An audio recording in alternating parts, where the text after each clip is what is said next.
नमस्ते बच्चों। आज हम चौथा पार्ट जोकर देखने वाले हैं।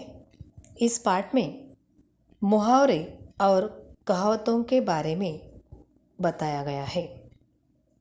मुहावरों और कहावतों का भाषा में बहुत महत्व है। इस पार्ट में मुहावरों और कहावतों को वाक्यों में प्रयोग करके चित्रों के द्वारा समझाया गया है। मुहावरे यानी वाक्य प्रचार, कहावतें यानी म्हणी। जोकर के बिना सर्कस यह कल्पना भी हम नहीं कर सकते।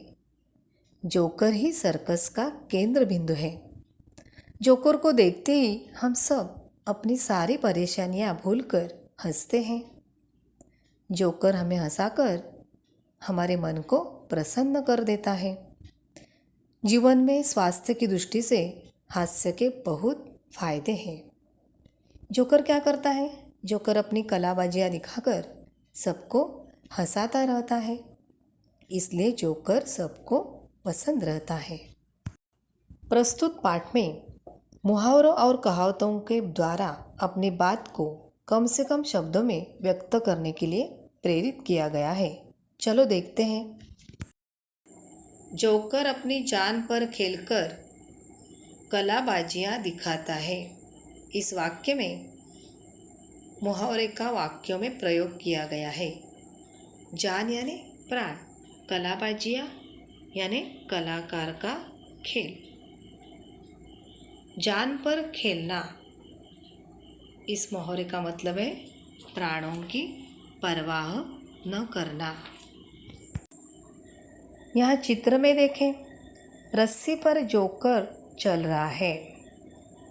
उसके एक हाथ में छतरी है, दूसरे हाथ से वो 2 गेंदों को एक एक करके फेंक रहा है और रस्सी पर भी वो एक पैर से चल रहा है। यहाँ उसकी जान को भी खतरा हो सकता है। जरा भी पैर डगमगाया तो नीचे गिर सकता है। इसलिए यहाँ कहा गया है कि जोकर अपनी जान पर खेलकर कलाबाजियाँ दिखाता है। दूसरा चित्र देखो। जोकर झूठ मूठ का ठहाका लगाकर लोगों को हंसाता है। ठहाका लगाना यानी जोर जोर से हंसना। इस मुहावरे का क्या अर्थ है? जोर जोर से हंसना।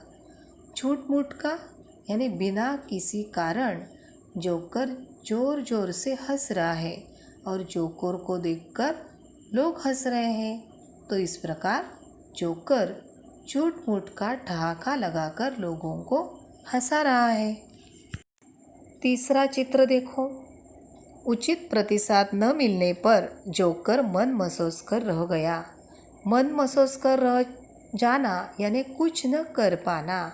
उचित यानी सही, प्रतिसाद यानी प्रत्युत्तर।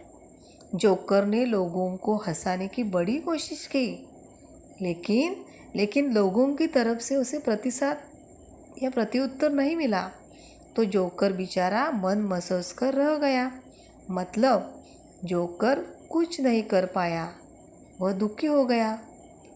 चित्र में भी वह दुखी दिखाई दे रहा है। चौथा चित्र। खेल समाप्त होने पर कुछ बच्चों द्वारा जोकर को धन्यवाद कहने पर वह फूला नहीं समाया। फूला न समाना, अत्यधिक खुश होना या बहुत खुश होना। जब सर्कस का खेल समाप्त हो गया तो कुछ बच्चों ने उसे धन्यवाद कहा। धन्यवाद शब्द सुनकर जोकर बहुत खुश हो गया। पांचवा चित्र। एक बच्चे को अपनी नकल करते देखकर जोकर दंग रह गया। दंग रह जाना यानी आश्चर्यचकित होना। जब जोकर ने देखा कि एक बच्चा उसकी जैसी नकल कर रहा है तो ये देखकर जोकर आश्चर्यचकित हो गया यानी दंग रह गया। अगला चित्र। जोकर शोर मचाने वाले बच्चों को आंखें दिखा रहा था। आंखें दिखाना यानी गुस्सा होना। जब जोकर ने देखा कि कुछ बच्चे शोर मचा रहे हैं तो जोकर उन बच्चों को आंखें दिखा रहा था, मतलब गुस्सा हो रहा था। 7वां चित्र। मौका मिलने पर जोकर कलाकारों के करतबों का श्रेय लेता है, अर्थात गंगा गए गंगादास, जमुना गए जमुनादास। गंगा गए गंगादास, जमुना गए जमुनादास, ये कहावत है। उसका अर्थ है अवसरवादी, मतलब जो मौके का फ़ायदा उठा लेता है, दूसरे की कामों को खुद अपना बता देता है। यहाँ पर जोकर क्या करता है, ये जो सर्कस के कलाकार हैं उन्होंने जो करतबों दिखाई है उनका श्रेय खुद ले लेता है।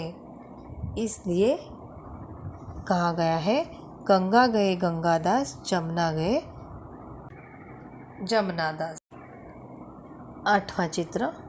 गाना तो आता नहीं और जोकर कहता है गला खराब है, यह तो ऐसा ही हुआ, नाच न जाने आंगन टेढ़ा। ये कहावत है। उसका मतलब है अपना दोष छिपाने के लिए औरों में कमी बताना। इस चित्र में देखें, जोकर को गाना गाने को आता ही नहीं, तो अपनी कमी छिपाने के लिए वह क्या कह रहा है, उसका गला खराब है। इस प्रकार से मुहावरों और कहावतों को वाक्यों में प्रयोग दिया गया है, तो बड़ा ही रोचक है। आप दूसरों से बात करते समय मुहावरों और कहावतों का प्रयोग करेंगे तो आपकी भाषा बड़ी रोचक और मनोरंजक बन जाएगी।